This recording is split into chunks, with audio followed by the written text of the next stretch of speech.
আসসালামু আলাইকুম বন্ধুরা, কি অবস্থা সবার? আশা করি সবাই অনেক অনেক ভালো আছেন। তো আজকে আমরা গোডাউনের পর্দা টানাইছি। কেন টানাইছি? এর আগে একটা ভিডিওতে বলা হয়েছিল যে আমরা কিছু মহিলা মানুষ নিয়োগ দিছি, তো তাদের সুবিধার জন্য আর কি আমরা সামনে পর্দা টানাই দিছি। আর যেহেতু এখন শীতের দিন, অনেক ঠান্ডা বাতাস, তো তাদের কাজ করার সুবিধার জন্য আর কি আমরা পর্দাটা টানাই দিছি। তো আমরা আজকে কাজ করতেছি, যেহেতু আমরা বাইরে কিছুদিন কাজ করে আসছি, আমরা 5-7 জন পোলাপান বাইরে কাজ করে আসছি, ভিতরে কাজ করার মতো কোনো লোক ছিল না গোডাউনে, তো এই জন্য আর কি মহিলা নেওয়া হয়েছে। তো মহিলাদেরকে দিয়ে যে কাজগুলো করানো হচ্ছে সেগুলো হচ্ছে, আপনারা তো দেখছেন আমার অনেক ভিডিওতে, ভিতরে কার্টুনের অভাব নাই। তো এই কার্টুনগুলোর কাজ শেষ করতেছি, আর আমি এইদিকে কাজ করতেছি। এগুলো হচ্ছে ফ্যাক্টরি থেকে আমরা ইনটেক মাল আনছি বস্তায় করে। তো ইনটেক মাল বস্তায় করে এনে এই যে ফ্যাক্টরি আবার আমাদেরকে কার্টুন পাঠাই দিছে। এখন আমরা এগুলোর আর কি এখন কার্টুন করতেছি। এই কাজগুলো অনেক সময় আমরা ফ্যাক্টরিতে যাই করি, অনেক সময় অনেক ফ্যাক্টরিতে কাজের চাপ কম থাকলে ওনারা কি করে আমাদেরকে নিয়ে যায়, এই কাজগুলো আমরা ওইখানে করি, তারপরে কার্টুন অবস্থায় নিয়ে আসি। তো যে ফ্যাক্টরি থেকে মালগুলো আসছে ওই ফ্যাক্টরিতে হয়তো কাজের চাপ একটু বেশি, এই জন্য আমাদেরকে আর কি বস্তায় করে মাল পাঠাই দেয়, এক্সট্রা ভাবে কার্টুন পাঠাইছে। তো সেই মালগুলাই আমরা আর কি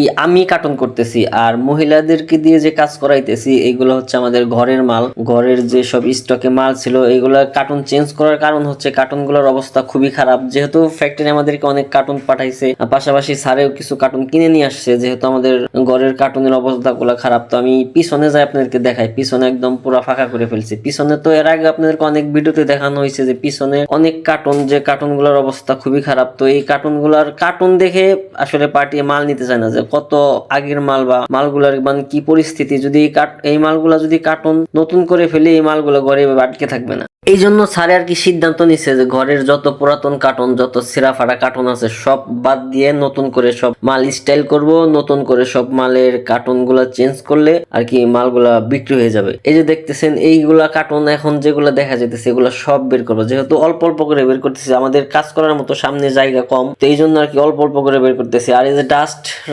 ডাস্ট বের করার জন্য একটা ফ্যান স্যারে লাগাই রাখছে। আমি 8-10 বছর ধরে আছি, এই শেডটা তো নতুন আমাদের। তো এই শেড যখন চালু করার সময় 2টা ফ্যান দেওয়া হয়েছিল, কিন্তু আজ পর্যন্ত কখনো চালাইতে দেখি নাই। তো এই ফ্যান 2টা নিয়ে আমরা ম্যানেজারের সাথে অনেক দুষ্টামি করি যে স্যারের টাকা বাঁচাইতেছেন, ফ্যান চালাইলে বিদ্যুৎ বিল বেশি আসবে, এই জন্য হয়তো ফ্যান চালান না। আসলে কিন্তু তা না, সবসময় আমাদের এক্সস্ট ফ্যান গুলা 2টা ফ্যান আছে, তো 2টা ফ্যানই সবসময় মাল দিয়ে ঢাকা থাকে, কখন নিবান চলবে। আর এখন যত কার্টুন দেখতেছেন, স্যার আমাদেরকে একটা টার্গেট দিছে যে আমরা যেহেতু কক্সবাজার যাই প্রতি বছরই জানুয়ারিতে বা ডিসেম্বরের মধ্যে যাই, তো যত কার্টুন আছে এই কার্টুন গুলো যদি আমরা যত তাড়াতাড়ি শেষ করতে পারবো, স্যার আমাদেরকে তত তাড়াতাড়ি আর কি কক্সবাজার একটা ট্যুর দিবে, এটা বলছে। যত কার্টুন আছে এগুলো যে কবে শেষ হবে জানি না। এই যে দেখেন ডাইনে বামে সামনে পিছে উপরে নিচে সব জায়গায় খালি লুজ মাল। আল্লাহ ভালো জানে এই লুজ মাল গুলো কবে ইনটেক কার্টুন করতে পারবো, কবে কক্সবাজার ট্যুর দিতে পারবো। তো ঠিক আছে বন্ধুরা, আপনারা দোয়া করেন আমরা জানি খুব তাড়াতাড়ি মালগুলা কার্টুন করতে পারি, হিসাব স্যারের বুঝাই দিতে পারি। যত তাড়াতাড়ি হিসাব বুঝাই দিতে পারবো তত তাড়াতাড়ি আমরা আর কি ট্যুর দিতে পারবো। তো আমার এই ভিডিওটা এই পর্যন্তই। যারা স্টক লটের বিজনেস করেন চাইলে আমার পেজ, আমার চ্যানেলটা সাবস্ক্রাইব করে রাখতে পারেন। ধন্যবাদ সবাইকে, আল্লাহ হাফেজ।